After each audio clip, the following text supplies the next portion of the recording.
The number one hurdle to starting a successful e-commerce store is finding that winning product. And in this video, I'm gonna share with you 5 rules that's gonna help you find those winning products to start that successful e-commerce store or drop shipping store.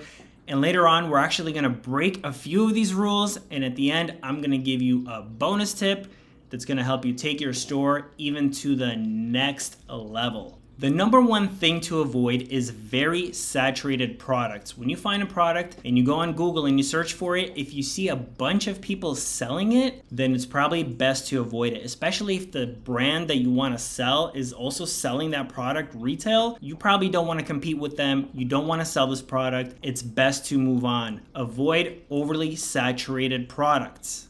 Number 2, avoid low-cost products. If you're trying to sell a product for $20 or you're trying to drop ship that product, you're not gonna make any money. After the cost of the product, the shipping, the fees, if you're making $1 or $2, it's just not worth it. So you wanna go for higher ticket items where there's more margin, there's more profit, and you're actually gonna make some money.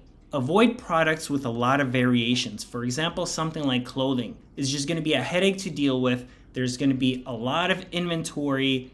You're gonna get a lot of returns. And in most cases, it's just not worth it. So the best thing to do is focus on a smaller group of products with not a lot of variations and not a lot of options. Think about the returnability and the giftability of the products. Giftable products are pretty amazing because people don't usually return them. They're sending it as a gift to somebody else, and that person is just gonna keep it because it's a gift. And people usually spend crazy money on gifts. There's really no specific market value. People will pay a lot more money just because it's a gift. So it's a really good pocket, and you're not gonna get a lot of returns. Number 5 is the shipping, okay? The size and the weight of the product. Remember, if it's a big, bulky product, it's gonna be very expensive to ship. So if you're drop shipping, you're probably gonna have to cover the shipping cost yourself. Or even if you're doing an e-commerce store, you're gonna offer free shipping to your customer, but you're gonna be covering that shipping cost. And if it's a big, heavy product, that's gonna eat into your profit, and that's less left over for you. So in most cases, you wanna stick to smaller products that are easy to ship, that are also not gonna get damaged, and are also not gonna cost that much for returns. I hope you enjoyed those 5 rules. Now we're gonna break a few of these rules, so get ready. Number 1 is break the rule of variations, okay? And I'm gonna tell you why. Most people will avoid this category because it's difficult. If most people are avoiding it, you're gonna have less competition, and if you're hardworking and you're willing to put in the effort, you can succeed in this category. So if you wanna sell a bunch of shoes with a bunch of different sizes and colors, you can be the only one doing it, or one of the few people doing it, if you actually take on that monumental task. So that's your advantage. You're gonna have less competition, less people are gonna wanna approach this business model, and if you're the one willing to do it, you can break this rule and you can actually succeed.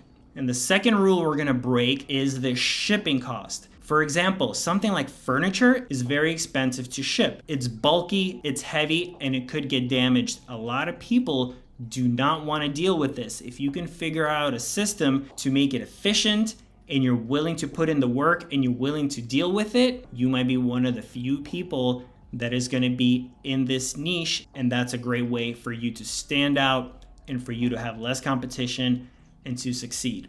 And here's a bonus tip for you guys to take your store even to the next level, as I promised in the beginning of the video, and that is think about the resellability of the product. And that means that when you ship the product to your customer and they want to return it, can you resell the product at pretty much full value? So think about something like makeup, for example. Usually if somebody's going to get some kind of makeup, they're probably going to use it a little bit and it's not going to be resellable. You can see that it's used, it's missing something, and you can't really resell it as new. Versus something like storage bins, they don't come packaged in anything, and if somebody wants to return it, it's probably just the wrong size or they didn't like it, but they're probably not going to use it. There's probably not going to be wear and tear on the product, and you're probably going to be able to resell it pretty much as new. So this is going to save you a lot of time, a lot of headache, and a lot of money if you set up a system and find these type of products. Hope you guys enjoyed this video. If you want to learn more about e-commerce, drop shipping,